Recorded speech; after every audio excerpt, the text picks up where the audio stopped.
저는 결혼한 지 12년 된 주부입니다. 저에겐 남들이 부러워할 만한 스펙을 가진 남편이 있어요. 돈도 잘 벌고 인성도 좋아서 친구들은 제게 시집 잘 가서 부럽다는 이야기를 만날 때마다 하곤 했죠. 제 남편은 제가 봐도 정말 훌륭한 인성에 돈도 잘 벌고 저만 사랑해주는 만점짜리 신랑감입니다. 그런데 문제는 남편의 어머니예요. 남편과 결혼 후에 첫 6개월은 시어머니와 함께 살게 되었어요. 시어머니 집에서 얹혀 산 게 아니라 저희 신혼집에서 함께 살았습니다. 그렇다고 시어머니께서 집이 없는 것도 아니었죠. 시어머니는 강남의 60평이 넘는 고급 빌라에서 아버님과 함께 살고 계세요.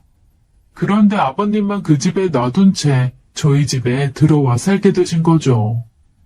시어머니가 굳이 신혼집에 들어와 함께 사신 이유는 결혼 전 점을 봤는데 그 점쟁이가 한 말 때문이었어요. 시어머니가 신혼집에 함께 살아야 애군도 맞고 4대 독자 집안에 대를 이을 수 있다고 했다네요. 시어머니 말씀에 의하면 저희 남편은 사주에 나무가 많은 사주라고 하더군요. 나무가 많으면 건강상으로는 위장이나 신경계 질환이 생길 수 있다고도 했고요. 그래서 시어머니 사주에 화가 있어서 남편의 나무 기운을 눌러주어서 지금까지 사건 사고 아픈 데 없이 잘 살았다고 하시더라고요. 저는 사주팔자나 미신을 믿는 편이 아니어서 제게는 허무맹랑하게 들렸는데 저희 시어머니는 이런 것들을 철석같이 믿으시더라고요. 그런데 문제는 바로 저의 사주였어요. 제가 금기운이 강해서 남편 사주와 상극이라고 하더라고요. 금의 기운이 목 기운을 극한다고 하더군요. 예를 들면 녹기가 나무를 베듯이요. 그런데 화가 금의 기운을 녹이니 제 기운을 약화시켜 셋이 같이 살아야 좋다는 이야기였어요. 평생 같이 살 수는 없으니 4대 독자 집안에 손자만 낳아주면 시어머니는 다시 본가로 돌아가신다는 거였죠. 사주를 재미삼아 보는 저와는 달리 저희 시어머니는 너무 철석같이 믿으세요. 그래서 결혼하자마자 시어머니께서 저희 신혼집에 들어오시겠다고 하신 거였죠.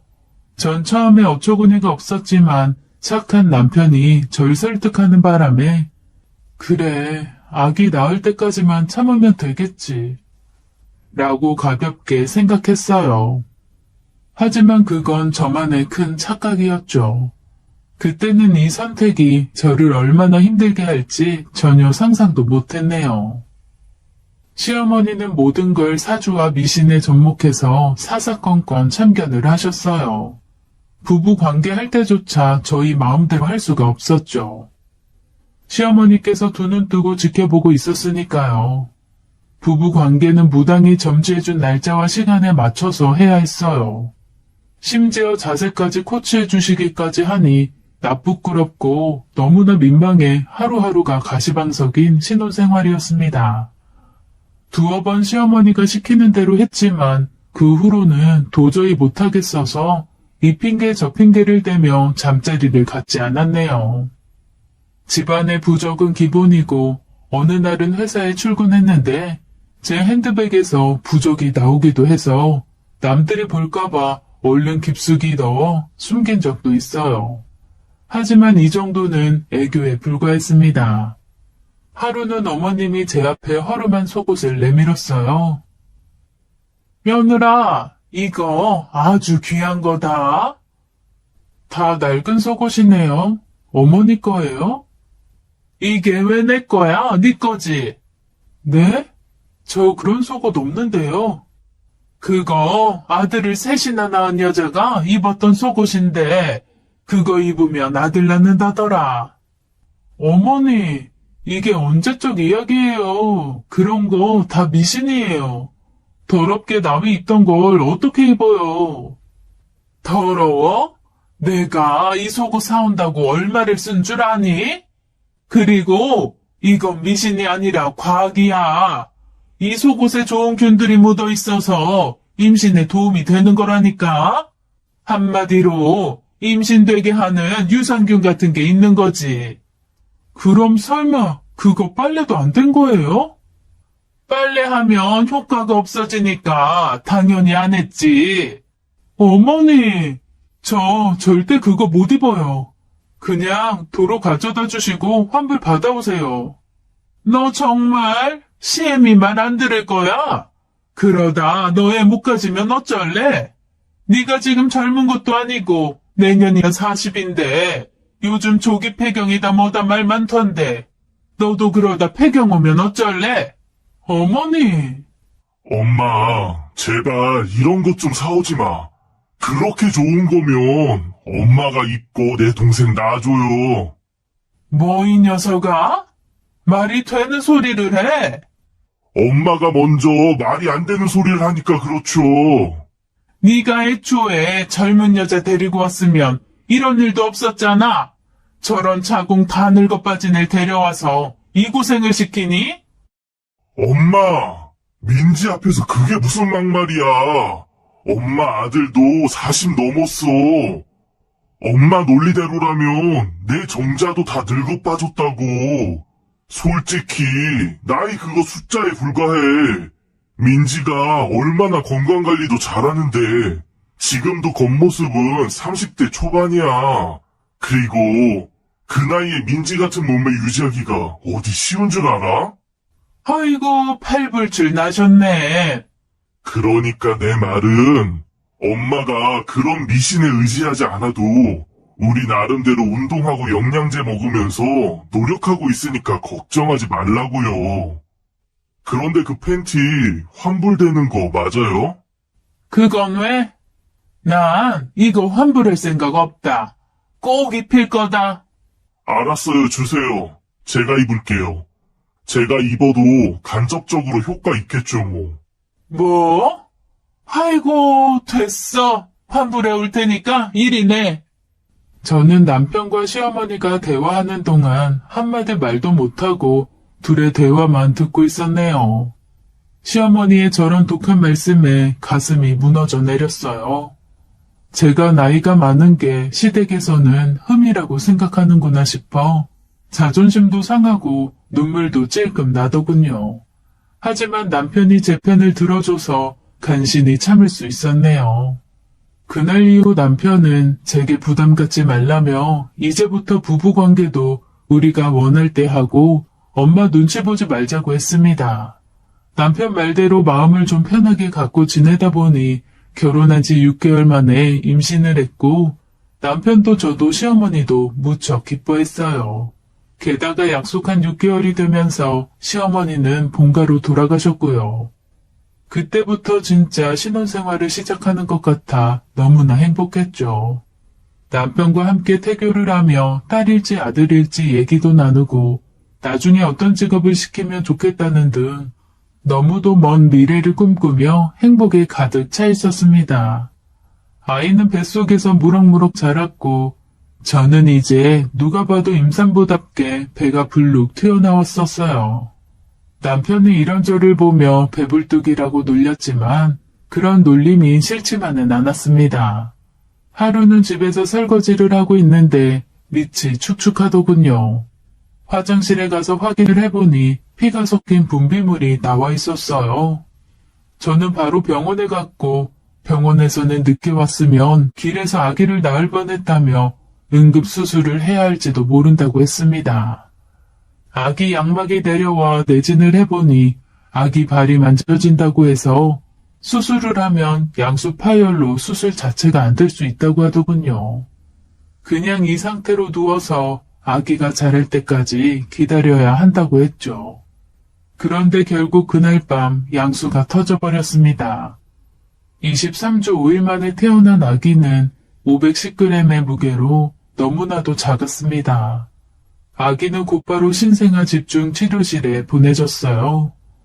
저는 수술 후 걸을 수 있게 되자마자 아기를 보러 갔습니다. 아기의 팔은 제 손가락만큼이나 작고 얇았어요. 아기를 보는 순간 아기를 꼭 살려야겠다는 생각이 들었고 매일매일 기도했습니다. 하지만 너무 일찍 태어났기 때문에 병원에서는 살 가망성이 50%라고 했죠. 제발, 제발이라는 말만 하며 2달이 지났을 무렵 아기는 하늘나라로 떠났습니다. 못난 어미 때문에 제대로 커보지도 못하고 하늘로 간 아기를 생각하면 너무 슬프고 괴로워서 가슴이 무너져 내리는 것 같았어요. 그 후로 남편과 저는 매일을 눈물로 지냈습니다. 그러던 어느 날 시어머니께서 제 보약을 지어서는 집으로 오셨어요. 시어머니도 아기에 대한 기대가 무척 컸기에 많이 속상해 하셨죠. 그런데 곧 명절을 앞두고 시어머니께서 설 명절에 본가에 오기 전에 작은 상위에 밥이랑 국을 떠서 모시라고 신신당부를 하시더라고요. 어머님, 밥이랑 국은 왜요? 집에 있는 신한테 올려야 돼. 너희 집에 신이 안 좋다는구나.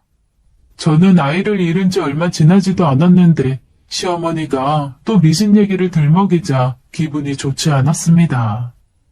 그리고 왠지 떠난 아기 때문에 그러시는 것 같아 내키지 않았어요. 결국 전 시어머니께 그건 안 하고 싶다고 말씀드렸죠. 그랬더니 시어머니는 버럭하시며 말씀하셨어요. 예, 넌 그게 뭐가 어렵다고 못하니? 어차피 밥 해먹는 김에 밥이랑 국만 떠서 올리라는데 작년에 너희에게 죽은 것도 이 집 신 때문이라고. 갑자기 음성을 높이시며 말씀을 하시는데 저는 그 다음 어머니가 하신 말씀에 순간 제 귀를 의심했습니다. 어머니, 어떻게 그런 말을 하실 수가 있어요? 우리 애기 떠난 지 얼마나 됐다고. 전 아직도 애기 태동이 느껴져서 하루하루가 힘든데. 예, 나는 뭐 그러고 싶어서 그러니? 용한 점쟁이가 그렇게 해야 애가 좋은 대로 떠난다는데 어쩌니 그럼? 전 그동안 어머님이 저한테 물어보지도 않고 온 집안에 부적을 붙이실 때도 아무 말 안 했고요. 저한테 한마디 상의 없이 굿한다고 사람들 불렀을 때도 싫은 소리 한 번 안 했어요. 그런데 어떻게 애기 문제를 신 때문이라고 얘기하시냐고요. 이날 저는 처음으로 시어머니께 대들었습니다. 남편도 그런 제 모습에 놀라 지켜만 보다가 남편도 언성을 높이더라고요. 엄마, 제발 그만 좀 해. 이제 그만 집에 가세요. 라며 어머니를 집 밖으로 내보냈습니다. 남편은 절 위로해주며 마음 쓰지 말라고 했지만 아기가 살기만을 바라던 그때가 떠올라 가슴이 너무 아파 그 자리에 주저앉아 엉엉 울었네요. 결국 남편과 둘이서만 설 명절을 보내고 시어머니께 연락을 하지 않았어요. 어머님도 그런 제가 괘씸했는지 저에게 연락을 하지 않으셨죠. 그로부터 3개월 후 시어머니께 전화가 왔습니다. 냉전 후 처음으로 걸려온 전화였어요. 시어머니는 제게 그동안 잘 지냈냐며 물었고 저와 시어머니는 의미 없는 인사를 주고받았습니다. 저도 시어머니께 잘 지내셨냐고 여쭙는데 시어머니는 그 말을 기다렸다는 듯이 난 잘 못 지냈다 하시더라고요. 저는 시어머니가 전화로 절 나무라시려나 보다 했습니다. 그런데 전화가 끊어졌나 싶을 정도로 뜸을 들이시더라고요. 나 유방암이다. 이제 얼마 못 살 것 같구나. 지난주에 병원에서 정기검진 받은 거 결과 듣고 왔어. 그런데 내가 암이라는구나. 어머니, 그동안 마음고생이 얼마나 심하셨어요. 어머니 잘 치료받으시면 금방 나으실 거예요. 제가 잘 돌봐드릴 테니 너무 걱정하지 마세요. 그런데 몇 개 암이신 거예요? 유방암 2기라는데 수술해봐야 안다는구나. 수술 예약은 하셨어요? 내가 잘 아는 무당이 있는데 그 무당이 치료할 수 있다는구나. 네? 뭐라고요? 어머님, 암치료를 왜 무당이 해요? 의사가 해야죠. 아주 용한 무당이라서 말기암인 사람들도 많이 찾아오는 그런 무당이래. 어머님, 진우 씨도 알아요? 어머니 암치료 무당한테 받는다는 거. 전 시어머니와 전화를 끊고 남편에게 전화를 걸어 시어머니와 통화한 이야기를 모두 들려주었습니다. 시어머니가 무당한테 암치료를 받으려 한다는 말을 들은 신랑도 뭐? 무당? 노인네가 암이 아니라 치매에 걸린 거 아니야? 라고 하며 펄쩍 뛰었어요. 시어머니는 병원은 안 가고 신당을 찾아다니며 수백 수천만 원을 쓰고 다니셨습니다.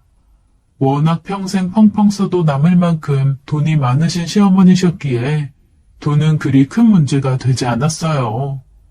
하지만 하루하루 시어머니의 생명을 좀먹는 암을 빨리 치료해야 했기에 두고 볼 수만은 없었죠. 게다가 아버님한테 전화가 왔더군요.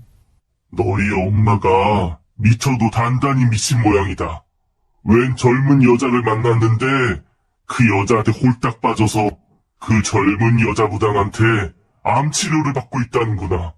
지금 너희 엄마 또 그 여자 만나러 나갔으니까 한번 따라가 봐.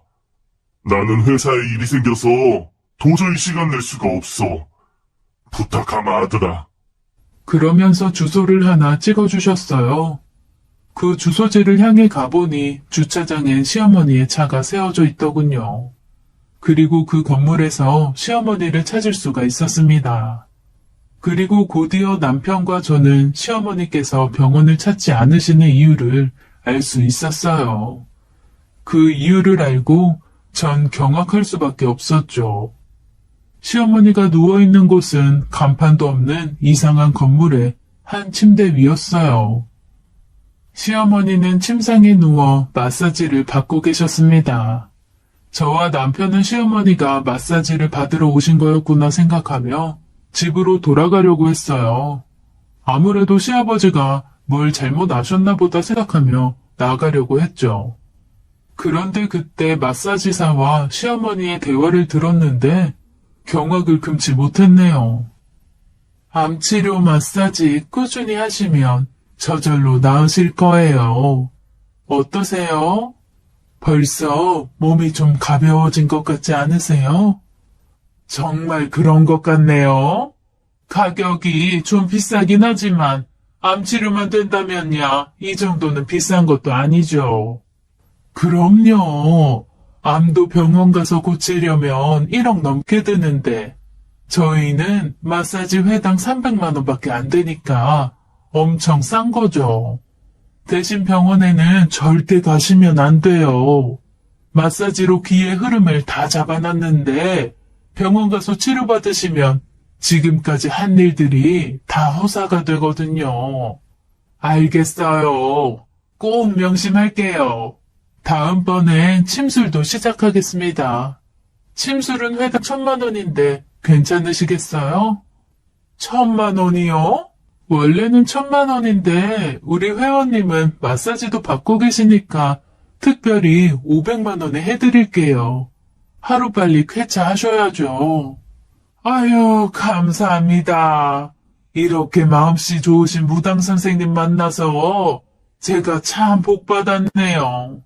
저도 치료 열심히 받고 얼른 낫도록 할게요. 알고 보니 시어머니는 암치료라며 고액의 마사지를 받고 있었어요. 게다가 다음번엔 침술까지 한다니 이러다 사람 잡겠다 싶더라고요. 시어머니는 마사지를 모두 받고 집으로 돌아가셨고 남편과 저는 건물 계단에 숨어 있다가 다시 들어가 그 사기꾼 무당을 만나러 갔습니다.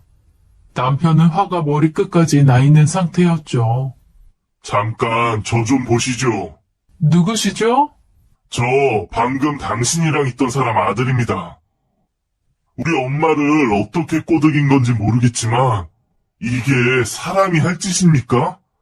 겁주는 말로 암 환자들 병원에 가서 치료도 못하게 하고 아무리 돈이 좋다지만 해도 너무 하는 거 아니냐고요. 불쌍한 사람들 대상으로 사기나 치고 말이야. 당신 사기꾼으로 고소하기 전에 당장 우리 엄마한테서 떨어져. 뭐? 사기? 어디다 대고 사기꾼이래? 그렇게 남편과 사기꾼이 실랑이를 벌이는데 갑자기 딸랑 소리와 함께 2명의 남자가 들어왔어요. 경찰입니다. 박무당 씨, 당신을 불법 시술 및 살인죄로 체포합니다. 살인죄라니, 결국 침술로 사람을 죽였다는 말에 저와 남편은 너무 놀라 입이 다물어지지 않았어요. 하마터면 시어머니도 불법 침술을 받아 저 세상을 갈 수도 있었겠구나라는 생각에 몸이 덜덜 떨렸습니다. 여보, 우리 어머님도 정말 큰일 날 뻔한 거 아니야? 그러게. 사람 목숨 가지고 장난치는 것들은 콩밥을 먹어봐야 돼. 남편은 그 여자가 경찰에 붙잡혀가는 걸 동영상으로 촬영한 후 시어머니께 보여드렸습니다. 시어머니는 충격을 받으시고는 알아두우셨고 점집도 병원에도 가지 않으셨어요. 다음날 저와 남편은 다른 무당을 데리고 시어머님 집으로 찾아갔습니다. 엄마, 민지가 진짜 용하다는 무당 데려왔어. 오늘 당장 구술해야 된다고 해서. 고맙다 며느라. 네가 날 이렇게까지 생각해주는 줄 몰랐다. 몸져 누워있던 시어머니는 용한 무당이라는 소리에 언제 그랬냐는 듯이 일어나셨어요. 그날 무당은 구판을 벌였고 집에서는 방울 소리가 울려 퍼졌습니다. 방울을 흔들고 제자리 뛰기를 연신하던 무당은 멈춰서더니 시어머니를 향해 한마디 했습니다. 너 지금 여기서 뭐 하는 거야? 마귀가 온 사방에서 네 몸에 달라붙었는데 당장 내가 말한 대로 안 하면 너 제명에 못 살아. 제발 저 좀 살려주세요. 당장 이 집에서 동북쪽으로 5km 내에 있는 병원으로 가. 그리고 유시성을 가진 의사한테 가서 수술해달라고 해. 그럼 무조건 살아. 내 말 알아들었어? 이 미련한 거사. 예, 알겠습니다. 아이고, 고맙습니다. 고맙습니다. 시어머니는 무당 앞에 엎드려 절하며 연신 고맙다는 말을 하고는 무당이 돌아간 후에 병원에 전화를 걸어 예약을 잡으셨습니다. 그 후로 그 병원에서 수술도 받고 치료도 하며 유방암을 이겨 나가셨어요. 저는 시어머니 댁에 매일 들러 항암에 좋은 반찬들과 식사를 준비하고 저녁이면 신혼집으로 돌아오곤 했네요. 그러던 어느 날 시댁에서 상을 차리고 있는데 전화가 한 통 걸려왔습니다. 시어머니가 전화를 받으시더니 연신 아이고 신령님 감사합니다 라는 말을 반복하시더라고요. 그러더니 전화를 끊었습니다. 시어머니께 무슨 전화냐고 물으니 그때 구태주고 간 무당이 전화와서는 나보고 이제 다 나았다고 앞으로 몸에 좋은 것만 먹고 운동만 하면 오래 살 수 있다는구나. 그리고 앞으로 점집이나 무당 곁엔 얼씬도 하지 말라면서 신신당부를 하네. 내가 암에 걸린 것도 그런 데서 악귀가 따라온 거라는데 이제 무서워서 점집에도 못 가겠구나. 암튼 네 덕에 내가 다 나았다. 정말 고맙다. 라고 했습니다. 제가 뭘요. 어머님 그동안 치료받으시느라 고생 많으셨죠. 라고 대답하고 시어머니를 보는데 눈에 눈물이 고이셔서는 우물쭈물 하시더라고요. 저에게 무슨 말을 하려고 하시는 것 같아 잠시 어머님 앞에 서 있었죠. 잠시 후 시어머니는 어렵게 입을 여셨습니다. 새아가, 내가 그때 일은 정말 미안했다. 난 너희 부부 잘 되게 하려고 그런 건데 네 마음에 상처를 준 것 같구나. 네가 싫다면 나도 이제 그만두마. 아기 갖는 것도 부담 갖지 말고 맘 편히 하거라. 나도 시집 와서 진우 낳기 전까지 시어머니한테 구박받고 달달 볶였었는데 시어머니가 나한테 했던 것처럼 너한테 내가 똑같이 한 것 같아서 부끄럽더구나. 그리고 너한테 막말했던 것들은 다 잊어주렴. 너도 사돈 때 귀한 딸 자식인데 내가 내 아들 나이 많은 건 생각 안 하고 너한테만 너무 나무랐어. 이 못난 시애미가 미안했다. 전 시어머님의 진심 어린 사과에 마음 깊숙이 박혀있던 가시가 빠져나가는 기분이었고 저도 눈물이 나 입고 있던 앞치마로 연신 눈물을 훔쳐냈네요.